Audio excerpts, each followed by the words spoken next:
Hey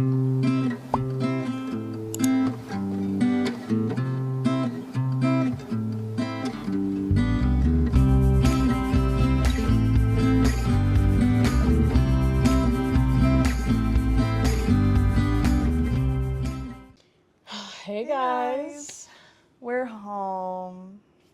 Poo.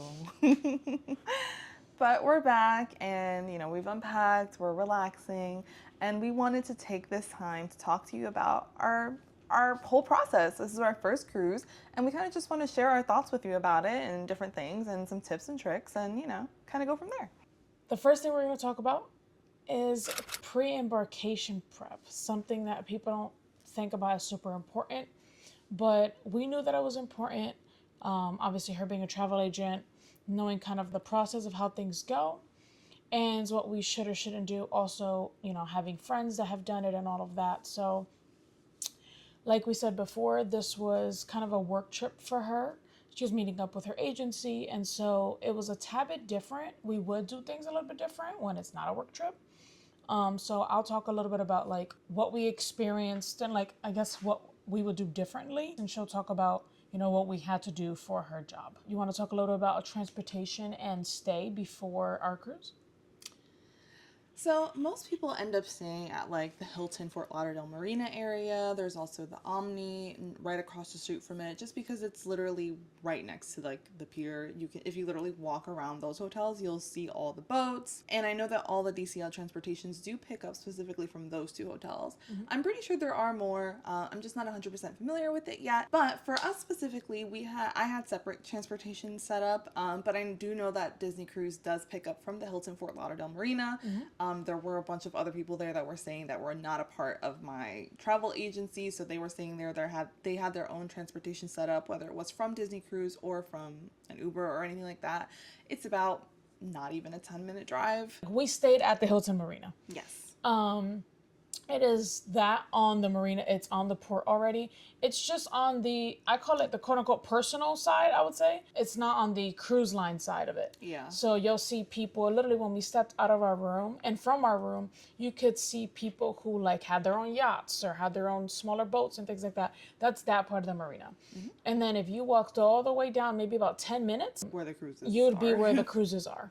And so where we were was it was like about a block down from the Omni, and the Omni oversees the cruise terminal. Yes. So that's one that we do want to try next time. We do want to try the Omni. It is nicer than the Hilton Marina, I would say, as far as like the way that it is designed. Mm-hmm. I've seen it. I also know that like when Disney Cruise Line does like certain media cruises or things where they have to host people at a hotel, from what I've seen the past few months, they have hosted them there. Mm-hmm. And so that means it's nice. The Hilton Marina is not bad. It's just very much, It gives like more casual business. It gives a little more Miami.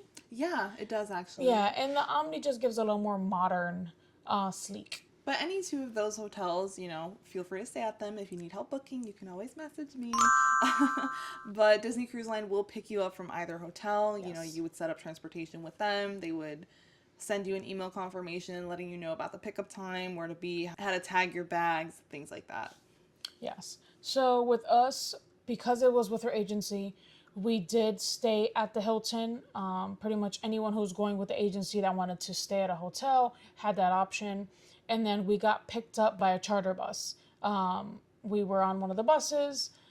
There was a whole story time or whatever about that, which we won't even get into, but it was just pretty much like an agency mix-up thing. It was not a Disney problem.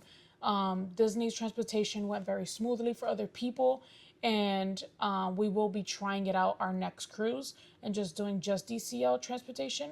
We'll talk about disembarkation because we did take DCL transportation, which went very smoothly. Mm-hmm.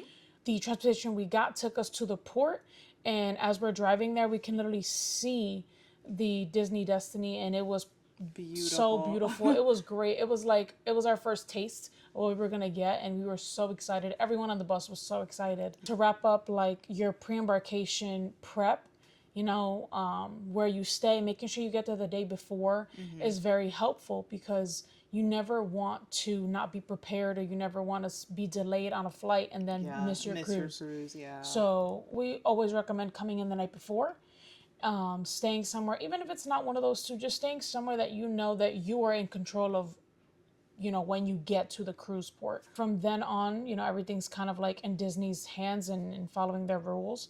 So moving on, then we got on the ship, right? We went through security. We got on, when you do transportation, they do have their own, whether it's DCL or with an agency, they do have their own route or lane, so that you don't have to show up at the time that you are allotted on your port arrival app. time.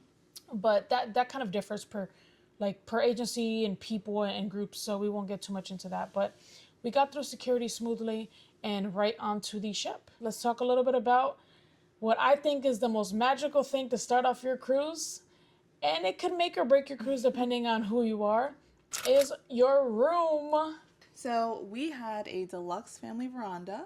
We were midship on deck 6. Yes. So literally right dead in the middle. It was like in a corner. I mean, it was nice. Don't get me wrong. Like, that was our first ever room, and like I said, we booked through my travel agency for a specific, conference.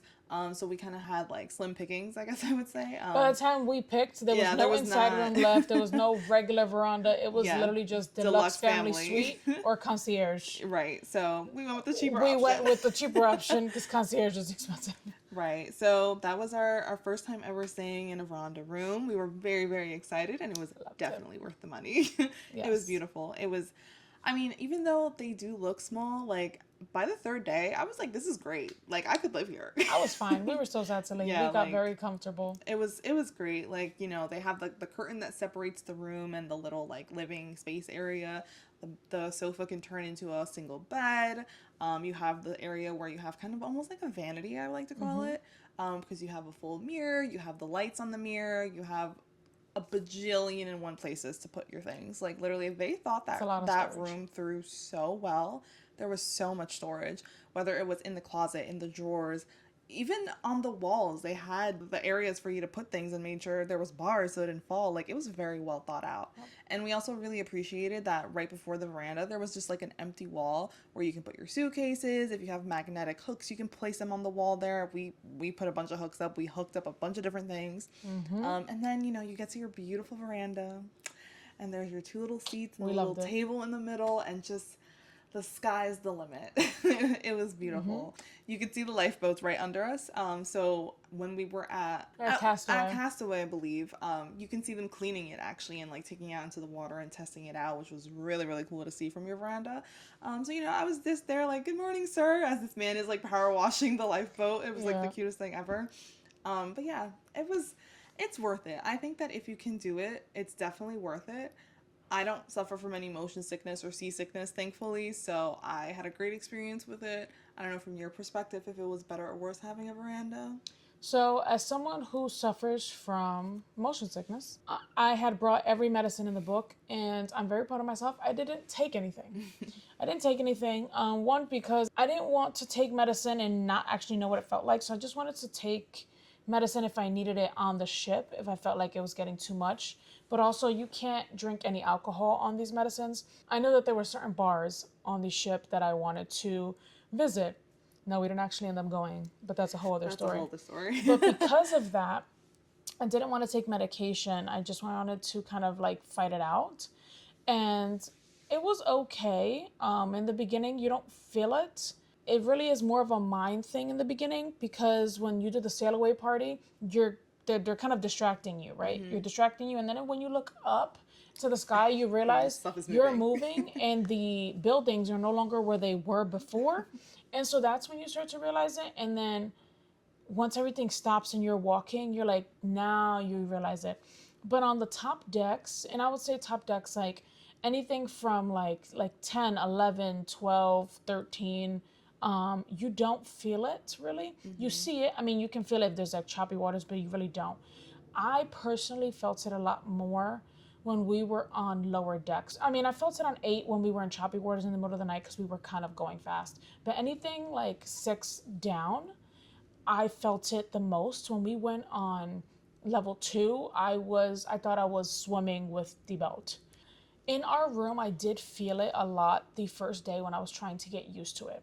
Now, it took a little getting used to, and then there were choppy waters the first night. But personally, when I slept, I was fine. It felt like it was rocking me to sleep. My only issue was just when you're trying to eat. The first day it was hard to focus on my food because I just feel it. But also remembering, guys, I do have ADHD too. So a lot of things just kind of like can play into your experience. Ultimately, I wouldn't say that I got like seasick. I think I got like sea legs sometimes. Like right now, I still am experiencing like little moments where I'm sitting and I feel like things are moving a little bit. But ultimately, by the last day, like I was fine. You could feel it on the veranda a little bit more, like in the middle of the night. So I would say the worst part is the middle of the night because he's really going, right? Like our captain was driving. Yeah, he was going pretty Yeah, fast. he was going pretty fast, almost probably max. We looked at it every night and he was going very fast in the middle of the night, just trying to get us to and from. But they do start off slow, obviously. But yeah, I wouldn't say it's bad. It's something that we're definitely going to do again. Some people get sick and some people don't. We didn't know. We realized that we were okay. Just took a little, getting used to. Yeah, and even from my perspective as someone who doesn't really get sick over those things, like I felt it on the first night. Like I could feel the moving. Like it felt like you're on a surfboard or like you're on a skateboard or something like that. You just feel tipping. And especially in the shower the first night, Oh, that you felt feel weird. like you're like literally on like a little rowboat just like going with the motion. But after that first night, like I was fine. Like I mean, even now, like when we got off the boat, like I didn't feel like I had any sea legs or anything like that. Like I think I was hyper aware of it the first day just because it was my first time being on a cruise ship. But thankfully I didn't get sick or anything. So I heard some other people got very, very, very seasick and didn't even leave the room until like day 3. So Yeah. that was not us. That was not us. Thankfully. I didn't let it get me down. I wouldn't, like I said, I wouldn't categorize it as seasick. I would just say that I felt the motion of the ocean. It felt more like a lightheadedness. I didn't feel like properly leveled or balanced. And there were definitely moments where you're walking and then you're just like, Yeah. I wouldn't say that it stopped me from doing anything. It was just more of a mental thing, very hyper aware of it. And once you like move on, after like on day 3, I didn't even feel it anymore. Yeah. I could be walking and I'd be like, oh, I think we just hit like a heavy wave or like a, big wave, and we just kept it pushing. So I could definitely do like a 5-7 day cruise. Now after that, I think I'll just be tired of like not being on land, but that's I about want to it. do a 7-day cruise. We'll I'm figure ready. it out. We'll figure it out. I have some I would say employment obstacles there, but we will figure things out. Next is food. If you guys don't know, on Disney Cruise Line, you have rotational dining. And so what that means is that there are different restaurants, like 3 to 4 different restaurants, depending on your cruise ship, that you will rotate. Every single Disney cruise, there are 2 rotations. So there's the 5:45, and I do believe the next one is 8:30. And that's dining option 1 and dining option 2. You sometimes they ask you your preference. That doesn't mean that you will get your preference. It really just depends on capacity. And the way the rotational dining works is that you get assigned a rotation. So, for example, like we got assigned 1923 day 1, and then Marvel day 2, Marvel day 3 as well, and then day 4 we got Pride Lands. Yep. And so, obviously, if it's a 3-day sailing, you're just going to get those 3. But anything after that, you will have to repeat one of the restaurants. And so that was our rotation and a bunch of other people's rotation. And then hundreds of other people just had a mix up of those. And so that's pretty much how that works. And then we had the 5:45 as well. And some people have the 8:30 in the same exact rotation and so forth. So it really just is, slots for people to make sure that Disney is operating, on a certain schedule for everybody to eat. Before we talk about how the food tasted, what do you think about getting the 5:45? Because there's a lot of pros and cons to everything, and a lot of people have different options. But personally, I didn't love the 5:45. I hated it. Straight up hated it. I think, listen, if you have like kids or Yes. if you're going to actually like relax or if you're an experienced cruiser, I think 5:45 should be fine. However, if you're a first time cruiser, just adults only, and you're trying to do everything, like see everything, do everything, do the 8:30. Yeah. You might be hungry in between. You can get food at the buffet. You can snack throughout the day. You'll be fine. Do the 8:30. That's my advice. Yes. It's just not worth rushing to get to dinner. A lot of people like to dress up for wherever they're going, or your port return time is like 4:45, you have an hour to come in and get ready and shower, which is fine for some people. But if you want to come in and relax, or you want to come in and do something else before dinner, like, you have no time to do that. Yep. And it's not that you can't be late to these dinners. People are at least like 5 to 10 minutes late probably, and that's fine. Like, it's no big deal. However, the other people at your table, if you're assigned with other people at your table, they will have to wait until you arrive to then order. And that differs, but Yeah. depending on your server and stuff. But Yeah. they don't really start their dinner until you get there, so Right. you could be inconveniencing somebody. That's a good point that she mentioned, by the way. Before I say what I thought about it, depending on the number of your party, you may get seated with other people, and that's Yeah. something that some people love, and Some people don't. yeah, some people don't. With Disney Cruise Line, I'm not sure about other cruise lines, but for Disney, it is very much that, let's say we are a party of 2, we will probably get sat at a table with another party of 2. Yeah. So we will be together, the same table every single night. You're going to become best friends, or you're just going to hate each other. Either way. There's no in between. There's no in between. You could call, and that's another great thing about having an agent, because they do have the option most of the time to get those preferences in for you before everybody else. They could, ask for your preference. Hey, can they be sat, alone? Like separate, yeah. Yes. And Meaning it can, without anybody else. Yeah, it can be requested, especially if you do have a travel agent, they can request it for you. It's not always guaranteed, but Disney tries their 100% hardest to do anything that you request. So Yeah, they do try their Yeah. best. We did see some people sitting by themselves. It's just not it's not something that like they can always do, just because of Yeah. capacity. And Right. sometimes they don't have as many tables just like for 2. tops, yeah. Yeah. So, some of the days we sat in a 4 top, 6 top, but we were still only with that one other couple. So sometimes we had more space, and sometimes we were just facing them. And honestly, we became friends with them. We would just Yeah. chat, talk. Why not talk about, like, what's going on? Like, we're here on the same vacation together. And so, that's a pro for some people, and that's a con. But really, if you look at it as a positive and you just get to know people, it's really, It's you're not you're stuck bad. on a ship with thousands of people. You might as well get to know some folks. You're bound to run into the same, like, 10 people every day. Like, Exactly. we ran into the same, like, 5 people every day. Like, Every day. You might as well just get to know someone, make a friend. And we did. That's exactly what we did. The people that we sat with, we talked to them every night. Hey, what's your thoughts on this? Did you do that? What drink do you recommend? Like, some people were new cruisers. Well, we actually had a lot of new cruisers on our ship. But a lot of people are experienced. So you never know who you're going to sit with. Like, I would hope that whoever sits with us on the next cruise, asks us a million questions, because now we know all the answers. Yeah. No, So- definitely. It was really good. My take on the 545 is the same as hers. I don't believe that it is a good slot for people like us, just because, one, we don't normally even eat that early. Yeah. We're normally just getting home at that time either way. Yeah. But 2, on the cruise, there's so much to do, and we're going to talk about that after. But, I mean, on a port day, we weren't getting back to the room till about 3:30, and that's because we got on board early. Yeah. If we did the all ashore, which is most of the time a 4:30 for us, then we weren't gonna make gonna it. make it I to mean, that dinner. gives us less than an hour. We were probably already hungry, so most of the time we went to the buffet. Festival of Foods Yeah. on the 11th deck, and it's like, okay, now we just ate food or a snack, quote unquote. Now we have to shower, get dressed. I couldn't tell you how many days we were late to dinner, like 5 or 10 minutes. The people we sat with didn't care because they understood, but it's not something that we recommend. Yeah. And we just realized that we were just going to run late, and that wouldn't work. We weren't on time to dinner till our last day. Yeah. So we finally got Yeah. the hang of it, and we had to leave. Exactly. It just wasn't for us. There was a lot to do. From what we experienced, Disney has a lot of activities around the 3 to 4 o'clock time. If you want to change and get dressed and look nice for dinner, you don't have enough time to do it. I think we had things that would start at like 5. Like one of the nights we were at a Marvel event from 5 to 5:30. Now we have to go rush to dinner. We just made it. That's fine. That was the day we were on time, actually.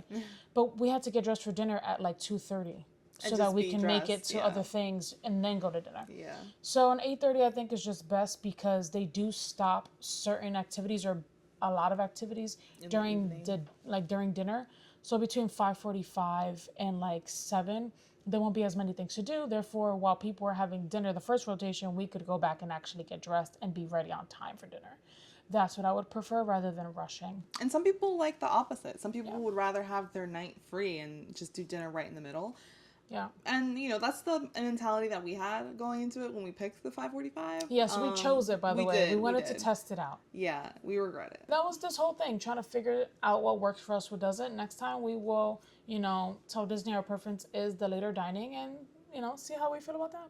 And you don't have to go to dining, by the way. Like, Yes. if you don't want to even go to any of the restaurants, you're experienced, you've done it 1,000 times, or you just don't care for the menu, you do not have to go. There is food everywhere.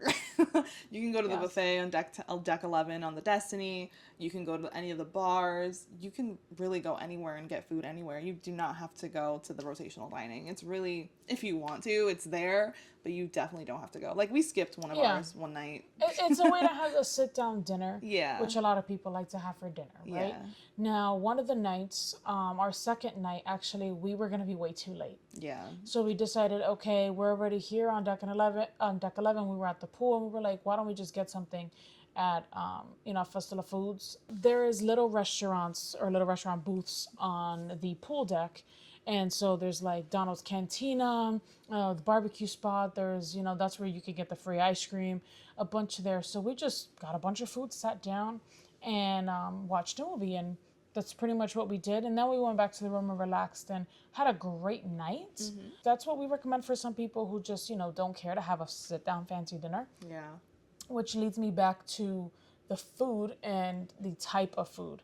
We say fancy dinner because it is a very nice meal. Elevated meal. And I'll let Gabby talk about it a little bit more because we're both picky eaters, but she's definitely a pickier eater. I would say it was definitely more keen to people who have an elevated palate, which is great because a lot of adults do. Now, I know they have a kids menu, but we weren't children, so they didn't give us one. With the Disney dining, I would say that if you are definitely a picky eater, stay on the pool deck. Experience rotational dining. It's great. You don't have to eat anything but dessert if you don't want to. Yeah, you can order anything off the menu. You can order as many things off the menu. Like, you can order 3 appetizers, 2 main entries, and 17 desserts. No one will judge you. Yes, we didn't. I don't think we ordered an appetizer any day. I actually ordered 2 to 3 entrees every day just so I can try different things.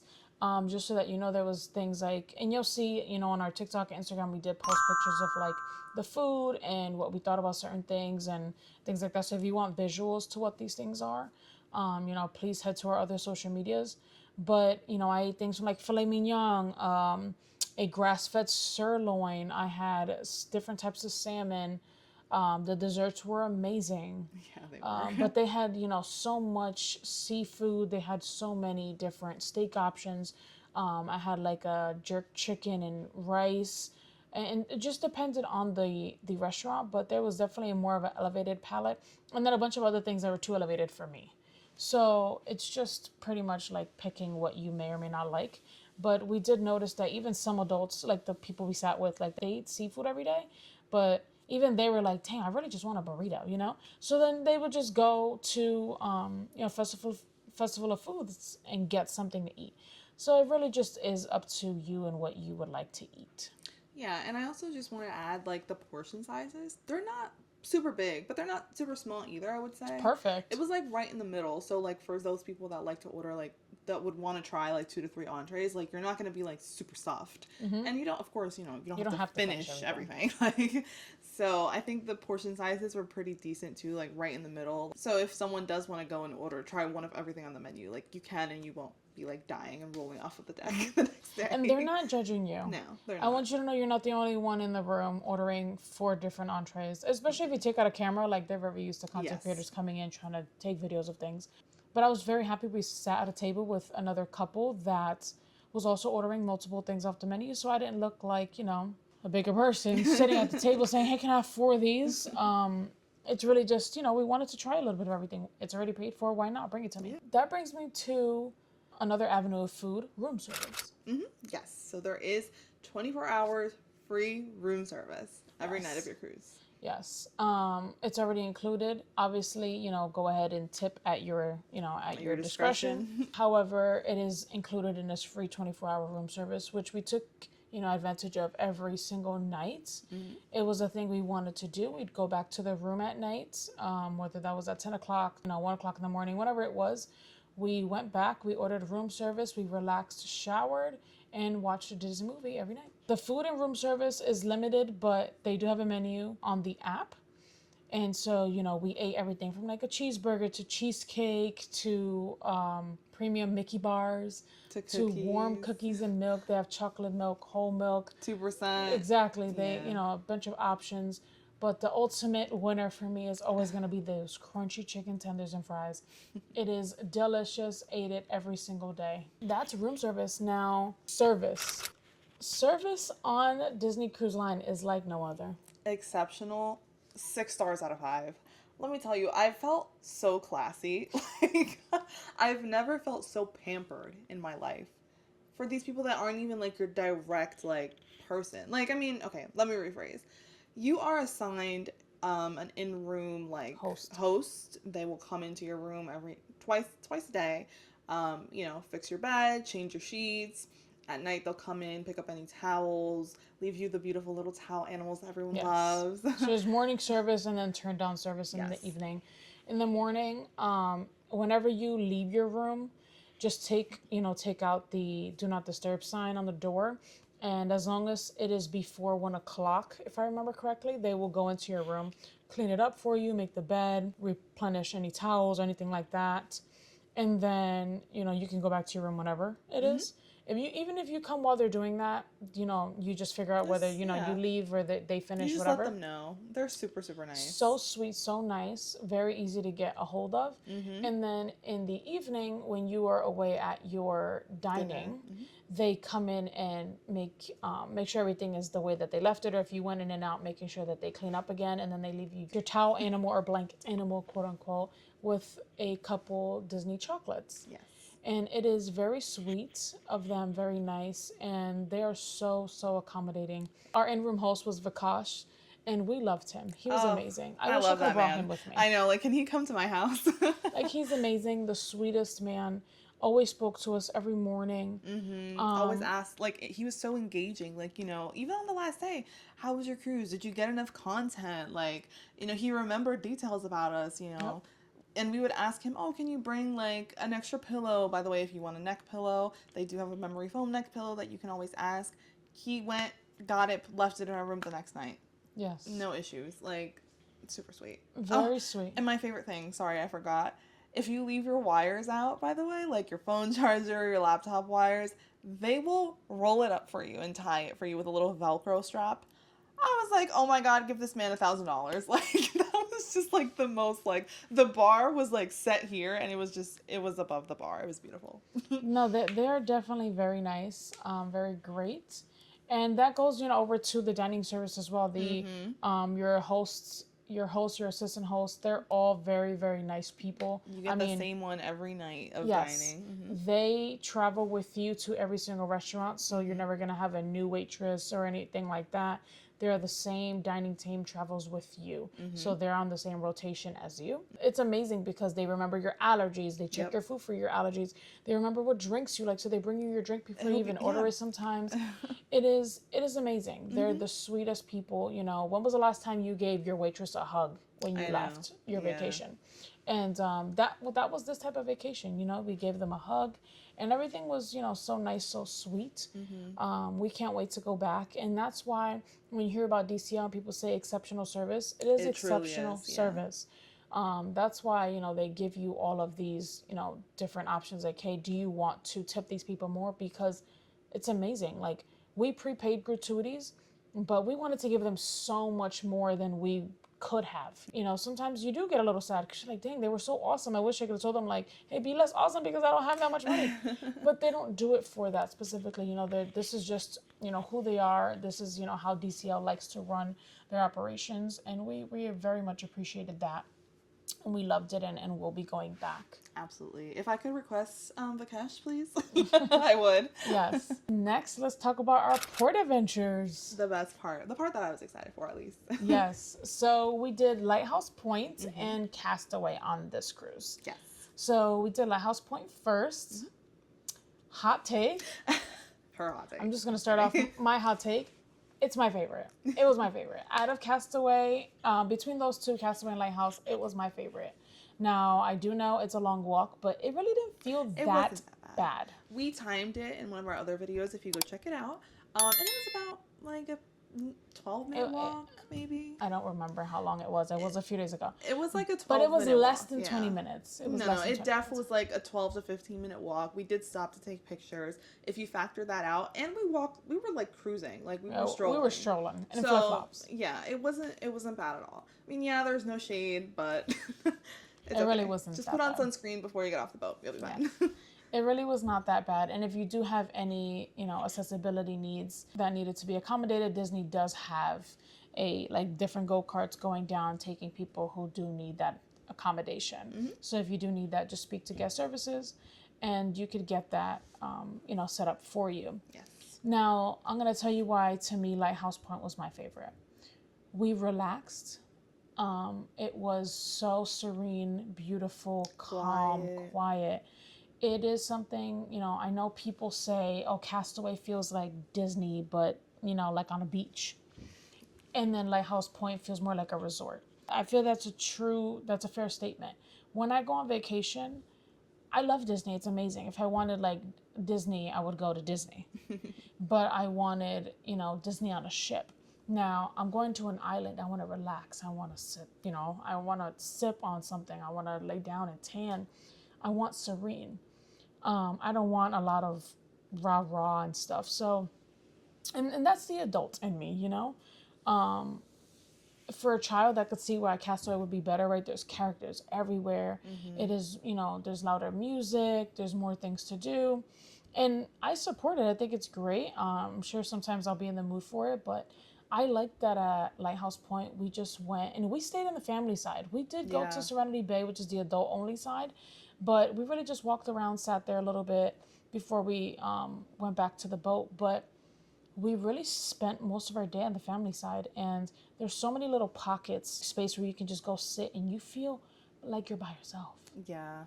It is amazing. Like, I was so at peace and just loved the silence. I literally hear silence. I'm on a Disney island and I hear nothing. Just the waves. And it was so beautiful. The food was so good. I just had it earlier, so I guess it was warmer. At Lighthouse, the food was pretty much the same. The only difference that I saw was like one or two of the different dessert options, and there was French fries at Lighthouse Point, and there wasn't French fries at Castaway. So that's a big downer for me. I need French fries. The food was really good. Very similar to Castaway's food. Which, like I said, it was only a few differences, but there was like no flies. There was no seagulls. It was just quiet, and I loved it. I mean, of those people, but as far as like the environment, it was so quiet, serene. It was just wonderful. It was.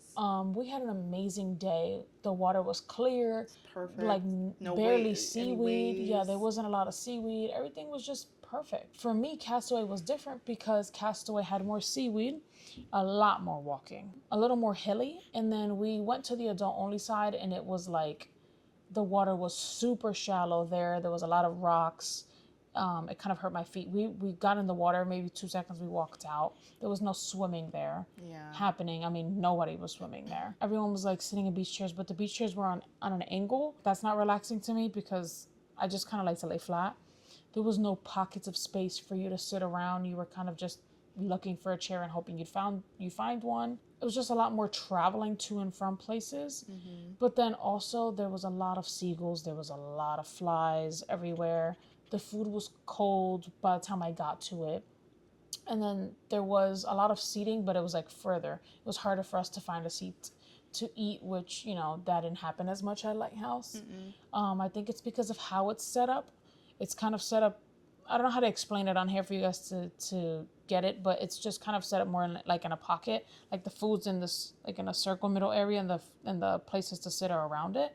Whereas at Castaway is like everything is over here, and then like you have to keep walking down this little path to find places to sit. It gave more camp. Like it gave like a Yeah, it's camp. Like campy. Castaway felt very camp, and I liked it. I loved camp when I was a kid, but I'm 25 years old and I just kind of wanted to like be. So that's why I liked Lighthouse Point better, but I definitely feel the nostalgia and everything and how amazing Castaway is. I would not ever say I wouldn't want to go to Castaway. I would love to go to Castaway. I just don't think I would stay on Castaway Island as long as I would stay on Lighthouse. Lighthouse. But we did a lot. We went on a banana boat. We had so did. much fun. I mean, we had a great time that day. Yeah. It just wasn't as relaxing as Lighthouse, which is what I'm looking for when I go to the beach. And I just want to note, we didn't get a chance to go to Pelican's Point, just because also, like I said, you could technically walk Castaway, I think.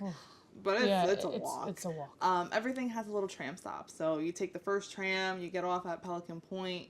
Whether you want to stay there or transfer to Serenity Bay, you have to wait for the next one. That's also something else that's kind of annoying, I think, for some people, like having to transfer, like you're back at home going to work. That's how I felt. But yeah, so, you know, you have to kind of transfer to get to Serenity Bay. I do want to go back and try Pelican's Point, just because, like I said, that's from what I've heard is the best part of Castaway. But I would agree. I think I enjoyed Lookout a little bit more. It did feel resorty. Castaway does feel 100% like Disney-esque. And there's nothing wrong with that. It's a beautiful view, honestly. That was honestly the highlight for me, was the beautiful view that you get from the beach looking at the ship like that. Oh, it was so pretty. pretty. Beautiful. For adults, maybe they would prefer Lookout a little bit better than Castaway, unless maybe you have a cabana, then, you know, go crazy. I wish we had the money for it. Yeah, the cabanas are very nice. We walked up to it and saw it and then turned around. Yeah. It was fun. Like she said, we did the banana boat, which was an experience. It was an experience. It was an experience, but it was fun. Yeah.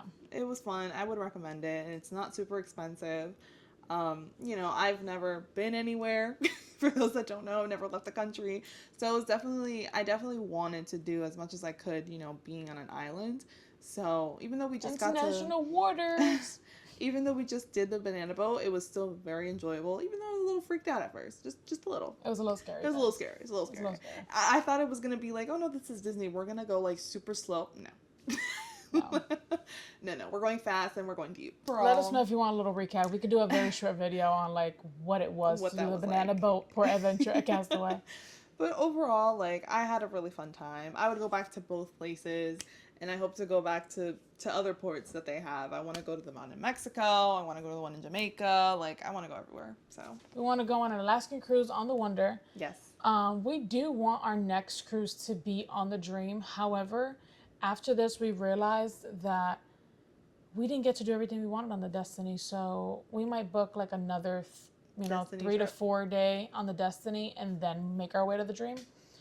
Because we didn't get to go on like to any bars or anything like that. It's very like back to back to back to back to back. So we had like almost no time really to relax. Yeah, like we barely even met any characters because, you know, I think we met like 3 or 4 characters. We met like maybe 3 to 4, and it was our first time. We were learning. We wanted to do everything and realized 4 days is not enough. You know, that's why I would love a 7-day. But I do think that 4 to 5 days is a good start for people. I mean, maybe 3 if you're like really like, no, I don't think I can do this.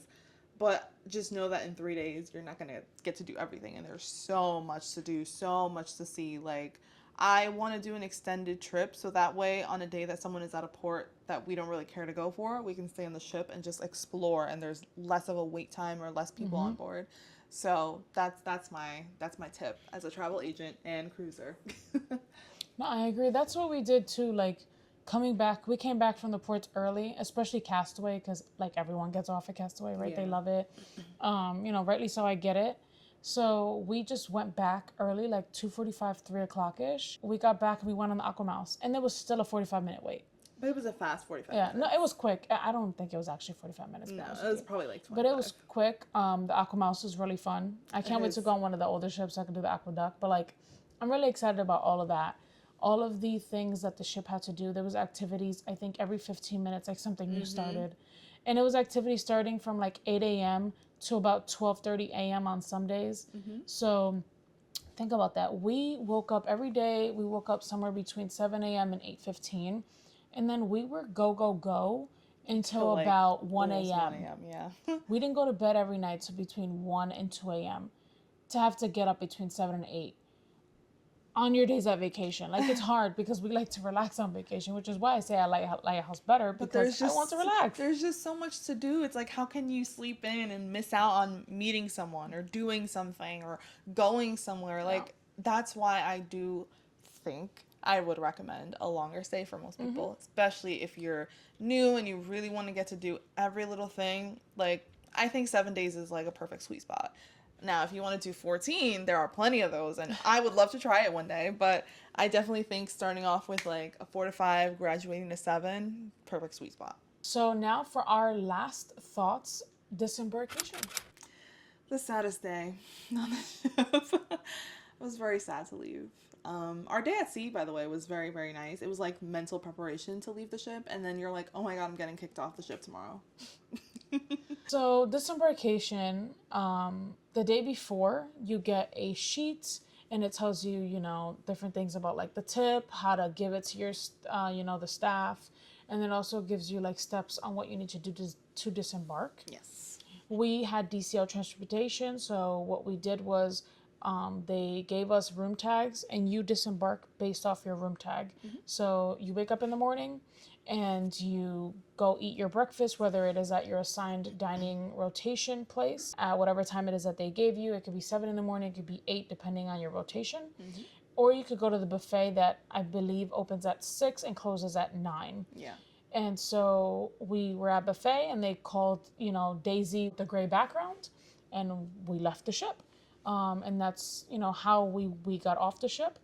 Now, with our bags, like I said, we were Daisy with the gray background. They gave us 4 tags. We handed them 3 bags.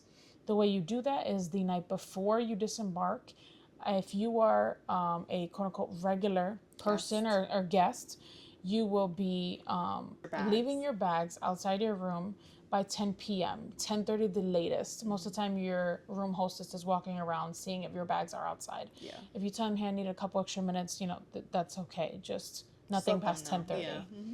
And so you leave those bags outside with the tag that they gave you. Now, whatever you don't leave outside by 10:30 is going with you. You're carrying it off the ship. So you have to carry it off the ship. You can have a lot, which is why they give you those options. Now, if you are concierge level, you do have till 12 a.m. till midnight to leave those tagged bags outside of your door. When you are now leaving, after the buffet, we got off the ship with all of our bags. They scan your Key to the World card, which could be the card that they give you, or it could be your Magic Band Plus. And they scan you off the ship, and you leave. Get off the gateway, and then you go through, you find your bags, which are being separated and held at the port by your tag. Once you get that, then you go through customs, and you're on your merry way home. We had to go to the airport because we had a flight, so DCL transportation took us very smooth. Like I said, we exited the port, we made a left, and it was everyone that was going on DCL transportation. We hopped on the next bus that's at DCL. They gave us a rundown of who was going where and what stops, and dropped us off at Fort Lauderdale International Airport. And that was it. We were on our way. And I just want to note for people that do have DCL transportation, so they're not going to send you like an email confirmation or anything like that. If you book with a travel agent, they're going to take care of it, put that in your request.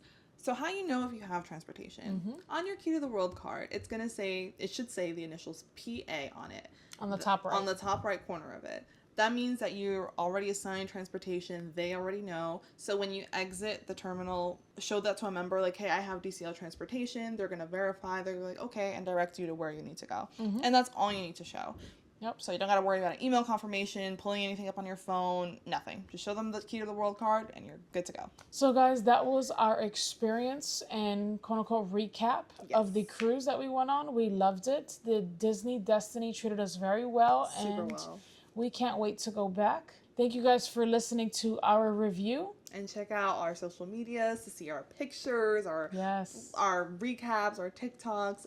It's all going to be up on there. So much content on our other social medias. Please go and check us out. And don't forget that Disney Destiny is still in its inaugural year. So if you sail with them before December, you should still get all the inaugural merch.